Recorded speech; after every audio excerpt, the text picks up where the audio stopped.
Today I'm going on a quick tour to Germany and the Hansestadt Lubeck. Lubeck is an old city in the northern Germany.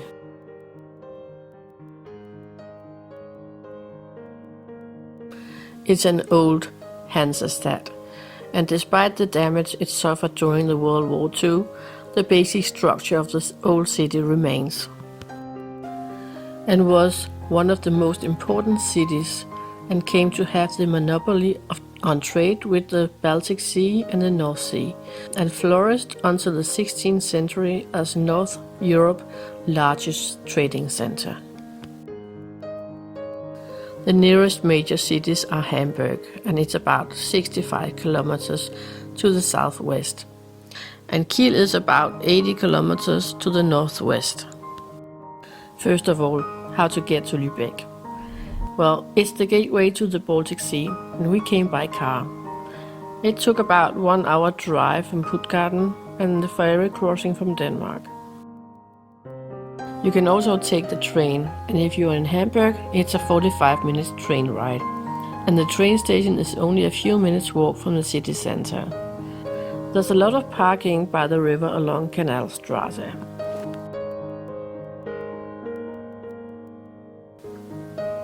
When the weather is like today, here in the middle of September, it's great just to walk around in the city center and along the river.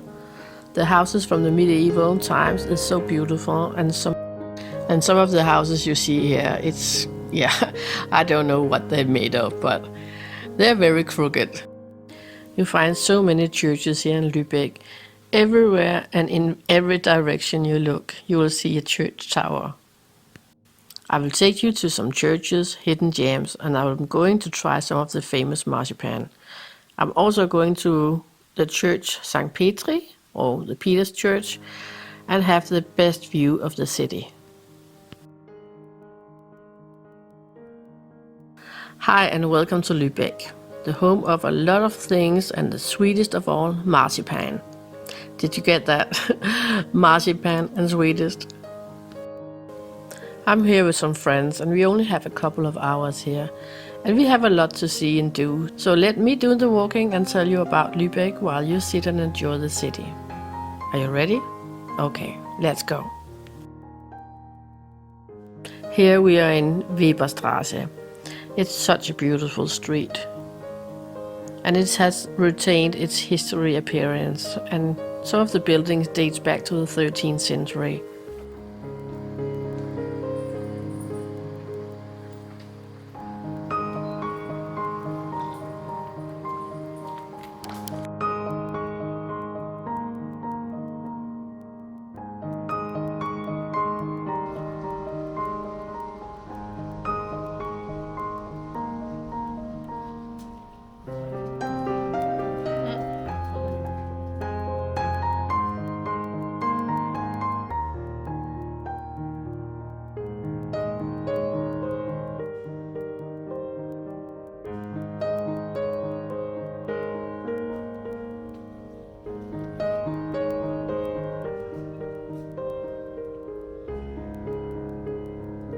Tomater.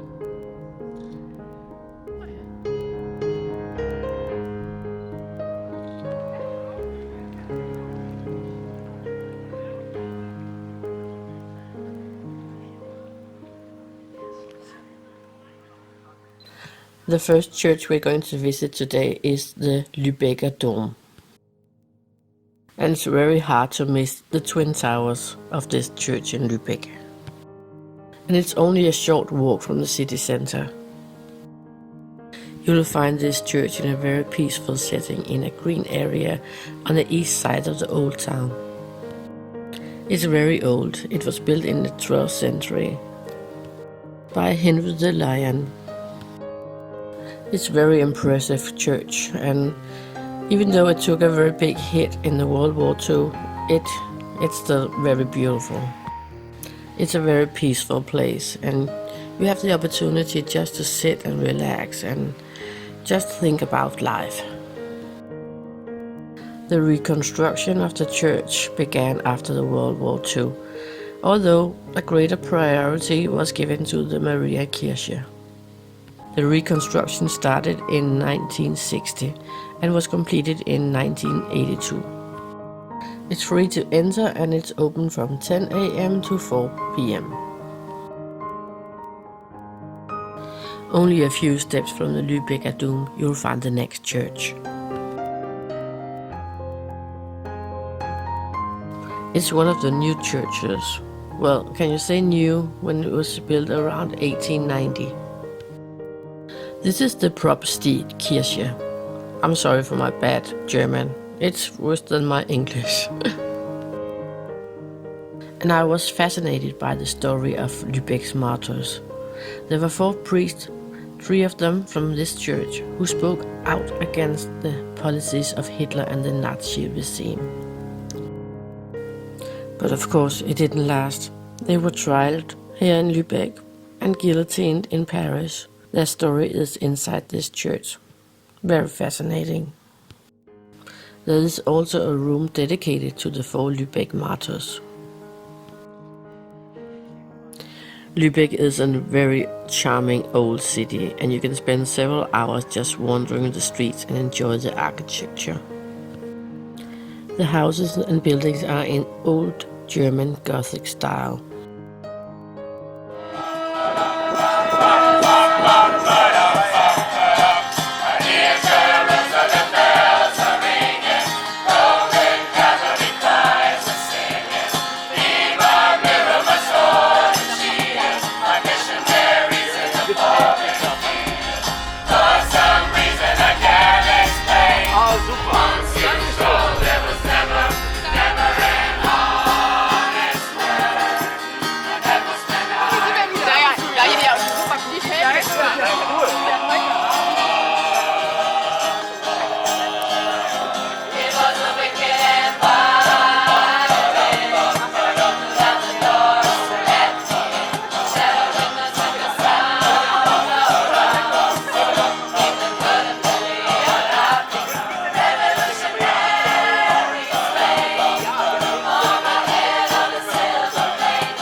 Holstentor is a city gate in Lubeck, bordering the old town to the west, and the late Gothic building is the part of the remains of Lubeck city.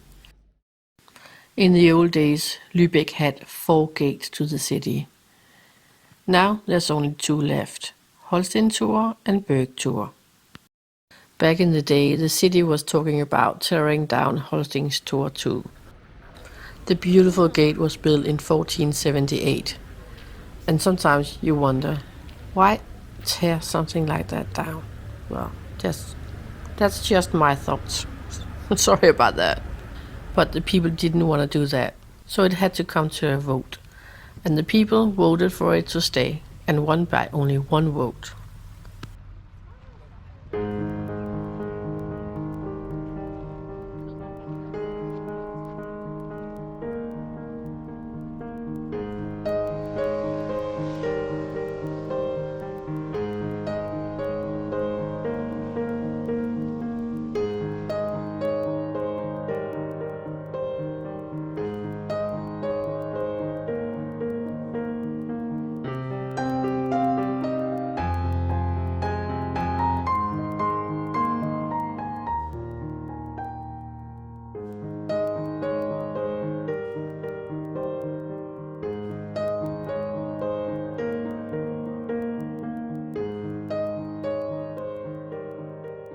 Right next to the Holstentor you will find the 6 salt storehouses, built between the 16th and 18th centuries, to store all the salt that was shipped from Lubeck to the Baltic Sea area.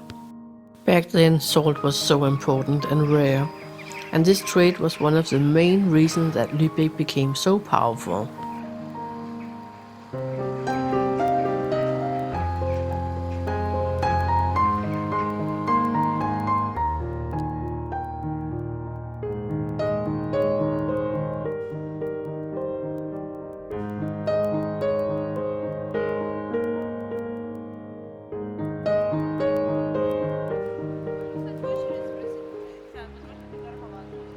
You will find the storehouses along the riverbank of Trave, and here you can also find boat rides to see the city from a different angle.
And even though this is an old city with narrow cobble streets, you'll also find great shopping streets, hip coffee shops and interesting cafes.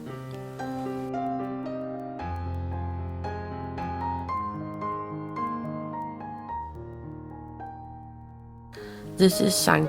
Petrikirche, or St. Peter's Church. Actually, there are so many churches here, so they are laying side by side. This Roman church was built between 1227 and 1250 and expanded in the 15th and 16th century. Destroyed during the Second World War, and the restoration was only completed in 1987. It's all white inside, it's so beautiful. Today St. Peter's is no longer used as a church. It's used for events and expeditions. A large art and craft market is held here during Christmas time. It's open every day from 11 a.m. to 4 p.m. It's free to enter the church, but if you want to take the lift up to the platform for the viewing of the whole city, it costs €5. Even though there's a lift, you still have to walk some steps if you want to go to the top. The viewing platform offers the best view over Lubeck and all the way to the Baltic Sea.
Now we're going to the Rathausplatz, and I see there's a market here, so let's explore, see what it's all about.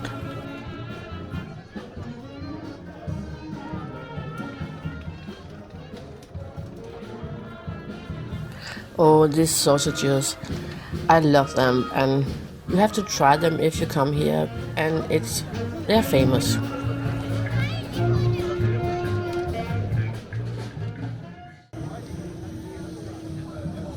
It's a craft market, and you can see in the small booth there's a different kind of craft, and they will gladly show how they do it.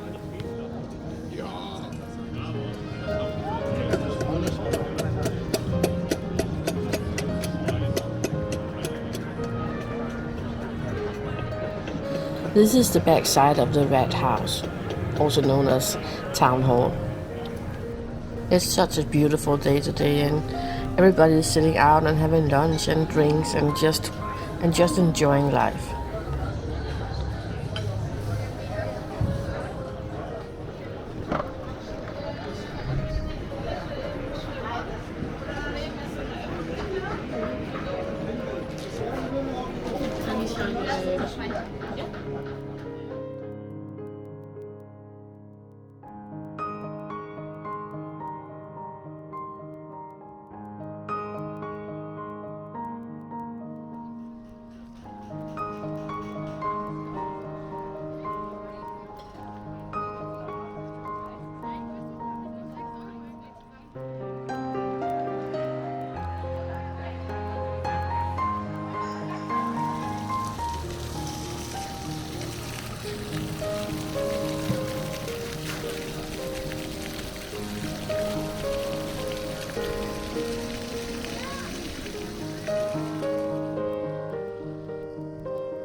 Let me tell you what Lubeck is known for.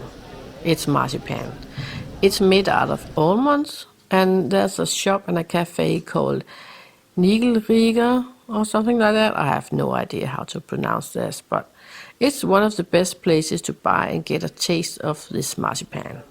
And now perhaps you're thinking, oh no, that's too much calories, but well, you can't come to Lubeck and not try this, unless you're allergic. You can get marzipan all over the city, but Niederegger is the most famous producer of marzipan. It's a very high quality, and almonds was also one of the things they were trading back in the days.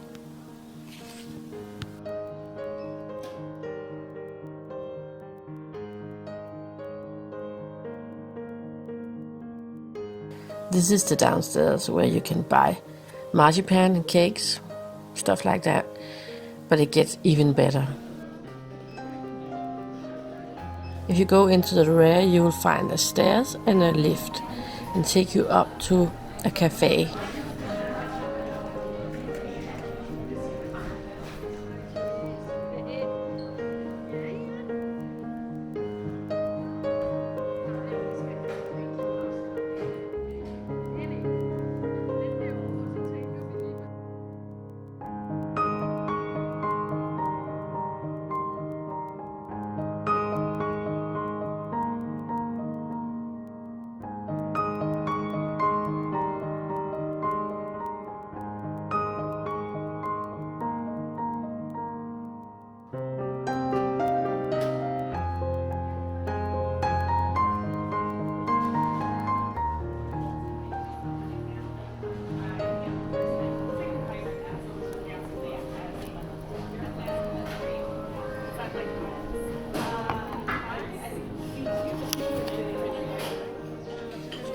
Wow, you can only dream.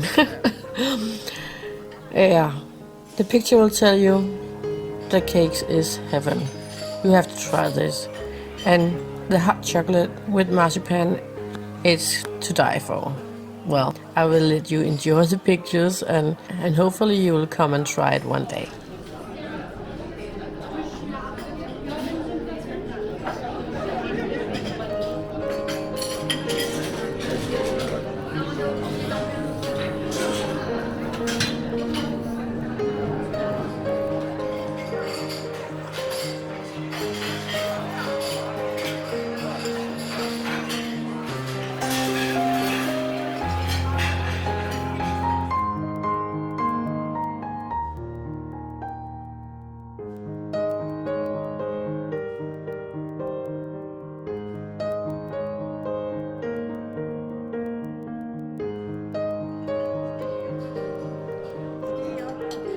Ja. Hvorfor er der så mange kager?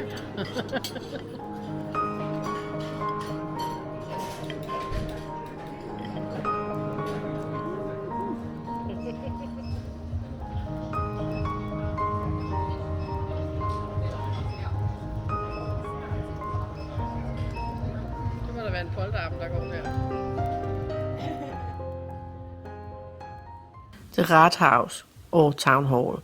It took 3 centuries to build what we see today. Here you can get married, and if you want to celebrate with some great German food, you can just walk around the corner and go down to, well, take the stairs down to the Ratskeller. Here you can just get some great food. Well, you don't have to get married just to eat there.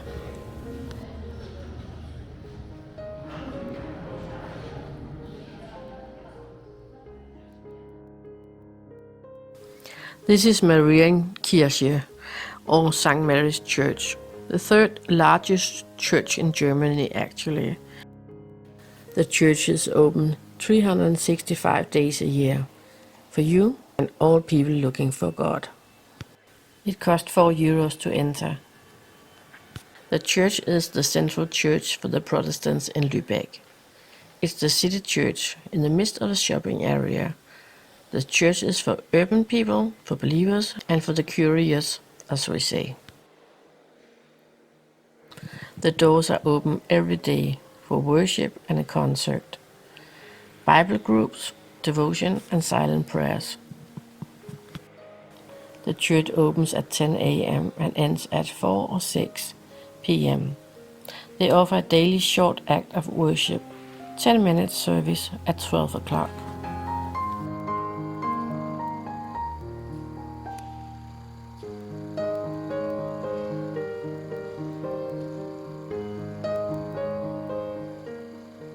It dates back to 1265. Under World War II it got a little destroyed, and one of the bells fell on the ground. The bell is still lying on the floor, just for us to remember the war. They got the church restored, and it's so beautiful and worth seeing.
This is the Hospital of the Holy Spirit. It was built in 1286, and in the medieval times there were so many needy people here in the city, and they were dependent on the rich people.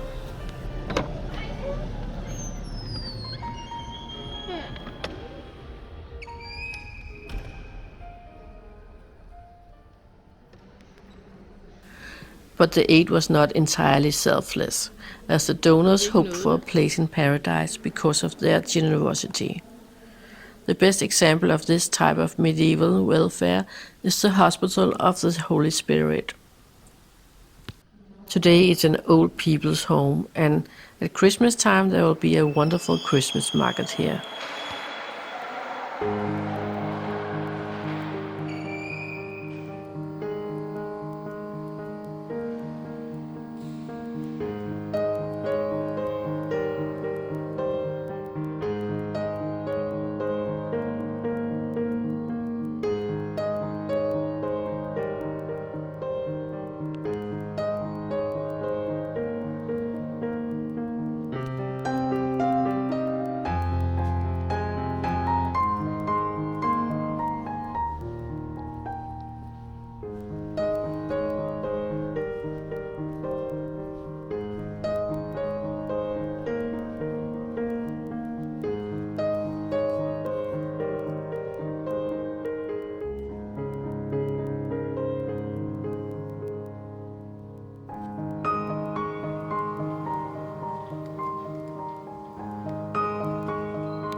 And now it's time for a little history lesson.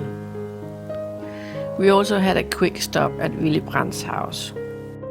After World War II, Germany was divided in East and West Germany. And Willy Brandt, he was the chancellor in West Germany. He grew up here and helped to get a close connection between East and West Germany. And without him, 1989, the breaking through the wall perhaps would never have happened. He was a really important person in German history. After the end of World War II, bombed out Germany was divided between the Allied countries of United States, Great Britain, France, and the Soviet Union. When the wall was erected on August 13, 1961, it happened in a single night. In many pictures, the Berlin Wall is seen as a several-meter-high concrete wall with barbed wires and watchtower, but it took many years before it came to look like that, and therefore it was only made out of primitive barbed wire fences. The time between 1961 and 1989, around 5,000 people successfully escaped across the Berlin Wall. However, the number of people who attempted to escape is much higher. Well over 100,000 citizens of East Germany tried to escape across the inner German border. Unfortunately, more than 600 people were shot and killed by the border guards. The spokesman for the East Germany Communist Party accidentally declared the GDR's borders open, while the border guards are still under orders to shoot anyone trying to cross the Berlin Wall into West Berlin. East Berliners were allowed to enter West Berlin on the evening of November 9, 1989. At the same time, the citizens themselves began to tear down some of the Berlin Wall. This is called the Fall of the Berlin Wall. In 1971, Willy Brandt was awarded the Nobel Peace Prize in recognition of his Eastern policy. He resigned in May 1974 after his personal secretary, Günther Guillaume, had been exposed as an East German spy.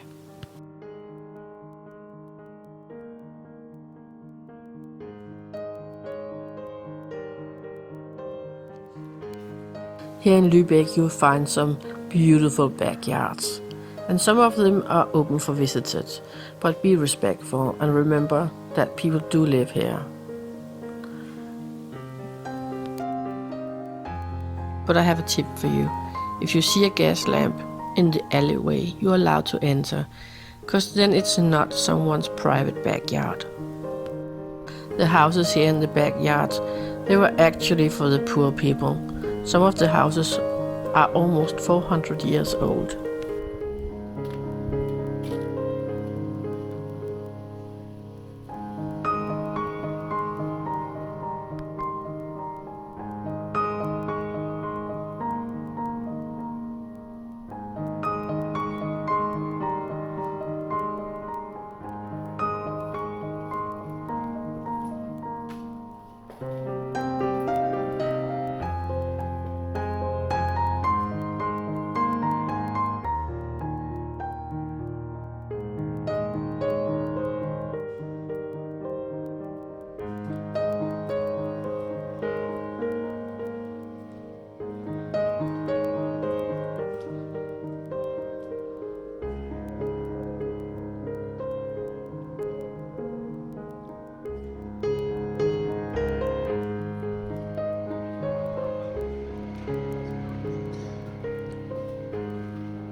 Now we have to hurry back to the car because we have a ferry to catch.